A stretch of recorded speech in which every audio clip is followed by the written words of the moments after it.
ಸಂಜೆ 6:20 ಸುಮಾರಿಗೆ ರಾಜಾಜಿನಗರದ ಇಸ್ಕಾನ್ ಟೆಂಪಲ್ನ ಬಳಿ ಇರುವ ಸ್ಕೈವಾಕ್ಗೆ ಏನು ಬ್ಯಾನರ್ನ ಅಳವಡಿಸಿದ್ದಾರೆ ಅಲ್ಲಿ ಬೆಂಕಿ ಹೊತ್ಕೊಂಡಿದೆ. ಈ ಬೆಂಕಿ ಏನು ಶಾರ್ಟ್ ಸರ್ಕ್ಯೂಟ್ನಿಂದ ಆಗಿ ಸಾಕಷ್ಟು ರೀತಿಯಲ್ಲಿ ಏನು ಕಾಡ್ಗಿಚ್ಚಿನಂತೆ ಈ ಬೆಂಕಿ ಹಬ್ಬಿದೆ ಅಂತಲೇ ಹೇಳ್ಬೋದು. ನಾನು ನಿಮಗೆ ಇದೇ ಸ್ಪಾಟ್ನಲ್ಲಿ ಯಾವ ರೀತಿ ಬೆಂಕಿ ಹತ್ಕೊಂತು ಅಂತ ತೋರಿಸ್ತಾ ಹೋಗ್ತೀನಿ. ನೀವು ನೋಡ್ತಾ ಹೋಗ್ಬೋದು, ಏನು ಅಲ್ಲಿ ಬ್ಯಾನರನ್ನು ಅಳವಡಿಸಿದ್ದಾರೆ. ಈ ಬ್ಯಾನರ್ ಶಾರ್ಟ್ ಸರ್ಕ್ಯೂಟ್ನಾಗಿ ಸಂಪೂರ್ಣವಾಗಿ ಬೆಂಕಿಯನ್ನು ಹೊತ್ಕೊಂಡಿದೆ. ನಂತರದಲ್ಲಿ ಅಲ್ಲಿ ಓಡಾಡ್ತಿದ್ದ ಪಾದಚಾರಿಗಳು ತಕ್ಷಣವೇ ಆಂಬ್ಯುಲೆನ್ಸ್ಗೆ ಕರೆ ಮಾಡಿದ್ದಾರೆ. ಯಾಕಂದರೆ ಒಬ್ಬ ವ್ಯಕ್ತಿಗೆ ಚಿಕ್ಕ ಪುಟ್ಟ ಗಾಯ ಆಗಿತ್ತು. ಆ ಹಿನ್ನೆಲೆಯಲ್ಲಿ ಆಂಬ್ಯುಲೆನ್ಸ್ಗೆ ಕರೆ ಮಾಡಿ ಮಾಹಿತಿಯನ್ನು ನೀಡಿದರು. ಇದಾದ ನಂತರದಲ್ಲಿ ಫೈರ್ ಬ್ರಿಗೇಡ್ಗೆ ಕರೆಯನ್ನು ಮಾಡಿ ತಕ್ಷಣವೇ ರಾಜಾಜಿನಗರ ಫೈರ್ ಬ್ರಿಗೇಡ್ನ ಅಧಿಕಾರಿಗಳು ಸ್ಥಳಕ್ಕೆ ಓಡೋಡಿ ಬರ್ತಾರೆ. ವಾಹನವೂ ಸಹ ಸ್ಥಳಕ್ಕೆ ಬಂದು ಬೆಂಕಿಯನ್ನು ಆರಿಸುವಲ್ಲಿ ಯಶಸ್ವಿಯಾಗುತ್ತೆ. ಇನ್ನು ಇದು ಆಗೋದಕ್ಕೆ ಮುಖ್ಯ ಕಾರಣವನ್ನು ನಾವು ನೋಡ್ತಾ ಹೋದರೆ, ಏನು ಅಲ್ಲಿ ಲೈಟಿಂಗ್ಸನ್ನು ಹಾಕಿದ್ದಾರೆ ರಾತ್ರಿ ಸಮಯದಲ್ಲಿ, ಜಾಹೀರಾತು ಫ್ಲೆಕ್ಸ್ ಏನಿದೆ ಇದು ಚೆನ್ನಾಗಿ ಕಾಣಲಿ ಎನ್ನುವ ಉದ್ದೇಶದಿಂದ ಲೈಟಿಂಗ್ಸನ್ನು ಅಳವಡಿಸಿರ್ತಾರೆ. ಈ ಒಂದು ಶಾರ್ಟ್ ಸರ್ಕ್ಯೂಟ್ನಿಂದ ನೋಡಿ, ನೀವು ಎಡಭಾಗದಲ್ಲಿ ನೋಡ್ತಾ ಹೋಗ್ಬೋದು, ಅಲ್ಲಿ ಯಾವ ರೀತಿ ಇದೆ ಅದೇ ರೀತಿಯಲ್ಲಿ ಬಲಭಾಗದಲ್ಲಿಯೂ ಸಹ ಜಾಹೀರಾತು ಫಲಕ ಅಥವಾ ಏನು ಫ್ಲೆಕ್ಸನ್ನು ಅಳವಡಿಸಿದ್ರು.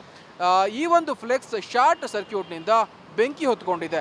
ಈ ಹಿನ್ನೆಲೆಯಲ್ಲಿ ಬೆಂಕಿ ದಗದಗ ಎಂದು ಉರಿಯಲು ಆರಂಭಿಸಿದೆ. ಅದೇ ರೀತಿ ಏನು ಒಂದು ಕಾಡಿನಲ್ಲಿ ಕಾಡ್ಗಿಚ್ಚು ಯಾವ ರೀತಿ ಉರಿಯುತ್ತೆ ಅದೇ ರೀತಿ ಪ್ಲಾಸ್ಟಿಕ್ ಮೇಲಿಂದ ಬೆಂಕಿಗೆ ಉರಿದು ಕೆಳಗಡೆ ಬಿದ್ದಿದೆ.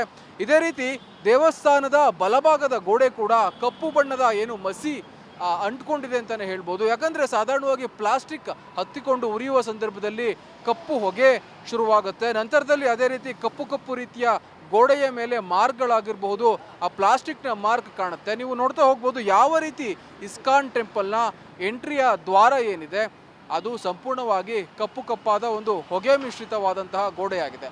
ಇನ್ನು ಯಾವ ರೀತಿ ಇದು ಹೊತ್ಕೊಂತು ಅಂತ ನಾನು ನಿಮ್ಗೆ ಆಲ್ರೆಡಿ ಹೇಳಿದ್ದೀನಿ. ಇನ್ನು ಮುಂಜಾಗೃತಾ ಕ್ರಮವಾಗಿ ಇಲ್ಲಿ ಯಾವುದೇ ರೀತಿಯ ಏನು ಫೈರ್ ಎಕ್ಸ್ಟಿಂಗ್ವಿಷರ್ ಆಗಲಿ ಅಥವಾ ಏನು ಯಾವುದೇ ರೀತಿಯ ನೀರಿನ ಸೋರ್ಸ್ ಆಗಲಿ ಇಲ್ಲಿ ಇಲ್ಲ. ಹೀಗಾಗಿ ಇಲ್ಲಿ ಈ ರೀತಿಯ ಒಂದು ಬೆಂಕಿ ಹೊತ್ಕೊಂಡಿದೆ. ನಂತರದಲ್ಲಿ ಅಗ್ನಿಶಾಮಕ ದಳದವರು ಬಂದು ಇದನ್ನು ಆರಿಸುವ ಕೆಲಸವನ್ನು ಮಾಡಿದ್ದಾರೆ. ಒಟ್ಟಾರೆ ಯಾವುದೇ ರೀತಿಯ ಪ್ರಾಣಾಪಾಯ ಆಗಿಲ್ಲ. ಏನು ಈ ಒಂದು ಫ್ಲೆಕ್ಸ್ನ ಮೇಲ್ಗಡೆ ಮೆಟ್ರೋ ಸಂಚಾರ ಕೂಡ ಆಗುತ್ತೆ.